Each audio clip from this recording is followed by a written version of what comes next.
Unfortunately, we know that a third of all convicted drunk drivers are repeat offenders, that just a license suspension is not enough anymore. Pushing for change in an effort to save lives. Tonight, we continue our coverage of a local family's effort to help prevent others from facing the same heartache they feel. Our Nicole Griffin sits down tonight with a father who lost his son to an accused drunk driver and an advocate who is working with the family to get tougher penalties for drunk drivers. Every day, there is a constant reminder.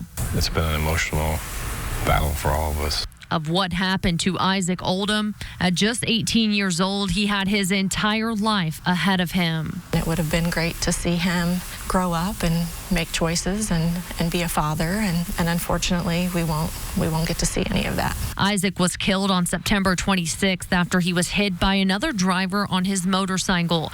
39-year-old Sarah Story was arrested and charged with 2 counts of operating a vehicle while intoxicated. She is currently out on bond, waiting on a December 12th trial. It's unfortunate that the crime that was committed, whether intentional or unintentional, for a measly few $1,000s, somebody's just able to walk the street after the crime. Each count Story is facing is a level 4 felony with a sentencing range of 2 to 12 years.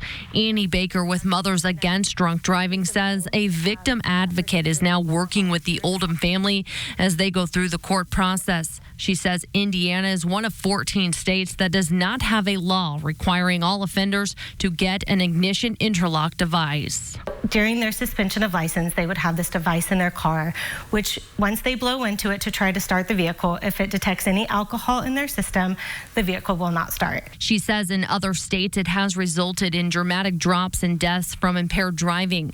Isaac's family hopes by sharing their story, it will help put a stop to drinking and driving. It's 100% preventable, and it absolutely is. He didn't even get a chance to really experience, his full potential. Working for you in Indianapolis, Nicole Griffin, RTV6. And we have reached out to several legislators today, and we are working to get their responses to the legislation mentioned. The current law requires ignition interlocks for repeat offenders.